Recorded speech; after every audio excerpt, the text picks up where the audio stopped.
केंद्र सरकार द्वारा लाई गई नई श्रम कानून के खिलाफ ट्रेड यूनियनों द्वारा आहूत बंद का कोल सेक्टर में भी खासा असर देखने को मिल रहा है। खासकर बीसीसीएल के सभी कोलियरी में सन्नाटा पसरा हुआ है। इसी कड़ी में बाघमारा अंतर्गत बीसीसीएल एरिया 1 हो या फिर कतरार क्षेत्र के एरिया 4 और 5, सभी जगह ट्रेड यूनियन संयुक्त रूप से हड़ताल में शामिल होकर बंद का समर्थन में उतरकर प्रदर्शन कर रहे हैं। प्रदर्शन के दौरान श्रम कानून वापस लेने और केंद्र सरकार के खिलाफ जमकर नारे लगाए जा रहे हैं। हालांकि इस बंद से भारतीय मजदूर संघ पूरी तरह अलग है। श्रमिक संगठनों के प्रतिनिधि ने बंद के समर्थन में कहा कि केंद्र सरकार इस हड़ताल से भी नहीं मानी तो श्रमिक संगठन के शीर्ष नेताओं के निर्देश पर तय रणनीति के अनुसार आंदोलन और भी तेज होगी। देखिए, आज का ये जो बंदी है उसमें सेंट्रल ट्रेड यूनियन से 4 संगठन के लोगों के द्वारा बंद किया गया है। एक अलग थलग है, एक भाई ही हैं बीएमएस, जो आज इस स्ट्राइक में नहीं। इस बात का हमको दुख भी है कि मजदूर का मांग था, सरकार के खिलाफ ये आंदोलन था, इसमें सभी मजदूर को एक साथ होना चाहिए था, लेकिन आज नहीं है। कोई बात नहीं है। मांगे, देखिए, मांग कुछ नहीं है, उनका जो गलत जो दबदबा है, जो नीति है, उसके खिलाफ आंदोलन है कि आप हमारा शोषण बंद करें। हमारा जो श्रमिक जो कानून है उसमें जो बदलाव लाया जा रहा है, तरह तरह का चीज को उसमें जो हटाया जा रहा है, हमारा जो मांग को, मेरा जो अधिकार उसको समाप्त किया जा रहा है, इसको लेकर आज हम लोग विरोध प्रदर्शन में एक दिन का हम लोग स्ट्राइक किए हैं, हड़ताल किए हैं। इसके पीछे सरकार की मंशा क्या लग रही है? सरकार की मंशा है कि जो पब्लिक सेक्टर है उसको खत्म किया जाए, निजी हाथों को, निजी कंपनी के मालिकों को सौंपा जाए। पूरा देश का जो इकोनॉमी है वो कुछ चंद लोगों के मुट्ठी में देना चाहते हैं। पब्लिक सेक्टर को खत्म करना चाहते हैं, ध्वस्त करना चाहते हैं, ये उनकी मानसिकता है। पिछले कुछ दिवसीय हड़ताल के बाद सरकार नहीं मानती तो आगे कदम क्या होगा? आगे भी आंदोलन होगा। हम लोग तो बहुत नीचे हैं, हमारे जो ऊपर के अधिकारी लोग हैं, जो राष्ट्रीय स्तर पर जो लोग हैं, उनका दिशा निर्देश का हम लोग पालन कर रहे हैं और आगे भी करेंगे। और आंदोलन होना चाहिए, मैं समर्थन करता हूं और सारे लोग समर्थन करते हैं। एक बार सब मिलकर ताली बजाकर इसका समर्थन करें। परसेंट सफल है बंदी। सवेरे से एक भी मजदूर हाजिरी नहीं बनाया है। और यही नहीं, जहां तक हम लोग मालूम किए, पूरा बीसीसीएल का चक्का जाम है और रहेगा।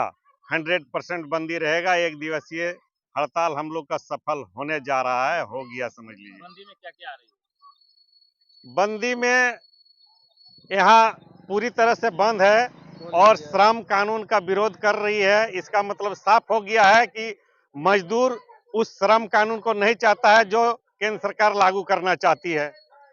वैसे जो मांग हम लोग दिया गया है बंदी के लिए, उसका विरोध कर रही है। ये पूरा तरह से साफ हो गया है। इसके पीछे सरकार की मंशा क्या लगती है? मंशा, देखिए, जो भी हो सरकार की, लेकिन हम लोग मजदूर उसको चलने नहीं देंगे। उनका है काम सरकार का कि किसी तरह से हम अपना जो भी अपना नीति लागू किए हैं वो हमारा लागू हो जाए। कि बंदी तो 100% आपको सफल है। हम लोग सिर्फ हॉस्पिटल को छोड़े हैं, पानी बिजली भी के लिए बंदी है। चूंकि एक दिन का बंदी हमारे नेता ने आदेश दिया है, एक दिन का बंदी है। और अभी ये चर्चा में आया, हमने पदाधिकारी से पूछा, बड़ौदा पदाधिकारी से, जो कुछ पदाधिकारी आए थे चेक करने के लिए, उन्होंने भी माना कि पूरे विश्व में बंदी की रिपोर्ट आ रहा है और आपके नजर से छुपा नहीं जा सकता है। आपका कैमरा बता रहा है कि बंदी है। पहला शिफ्ट जो होता है कोई भी कंपनी का, वो 5-6 बजे शिफ्ट होता है। वो अगर बंद तो आपका पूरा दिन रात बंद। तो बंदी का मुख्य कारण क्या है? मुख्य कारण है कि 44 लेबर कोड जो मजदूर हित में स्वर्गीय इंदिरा गांधी के टाइम से चल रहा था, उसकी वेतन, उसकी बोनस, उसकी सुविधा, उसकी तमाम जितना भी वेलफेयर है, उसका अधिकार, उसको निरस्त करते हुए माननीय प्रधानमंत्री जो वर्तमान में है, मोदी जी, उन्होंने 4 लेबर कोड किया। 4 लेबर कोड में मजदूरों के अधिकार को समाप्त कर दिया और निजी मालिकों के हाथ में अधिकार सौंप दिया। यहाँ तक कि बीसीसीएल और कोल इंडिया के पदाधिकारी रिटायर कर रहे हैं, वही अब एमडीओ मोड में मालिक बनते जा रहे हैं, आउटसोर्सिंग में मालिक बनते जा रहे हैं। इसका मजदूर में बहुत बड़ा आक्रोश है, इसलिए बंदी है। सरकार की मंशा क्या लगती है इसके पीछे? सरकार की मंशा है निजीकरण कर देना, सरकारीकरण को बंद करो। कांग्रेस सरकारीकरण ने किया था, तो कांग्रेस का विरोधी है बीजेपी। मोदी जी, वो कहता है कि इंदिरा जो किया है उसको समाप्त कर दो। यही तो उसका मंशा है। मालिक बना दो, निजी मालिक के हाथ में दे दो, वो हम लोग नहीं होने देंगे, वो मजदूर नहीं होने देगा। एक दिन के बंदी के बाद भी सरकार नहीं बांधी तो आगे कदम क्या होगा? एक दिन के बंदी के बाद सरकार को झुकना पड़ेगा। किसान आंदोलन में भी सरकार कहा नहीं झुकेंगे, लेकिन सरकार को कानून वापस लेना पड़ा। आज ये श्रम कानून को भी वापस लेना पड़ेगा, 4 लेबर कोड को, और 44 रहेगा।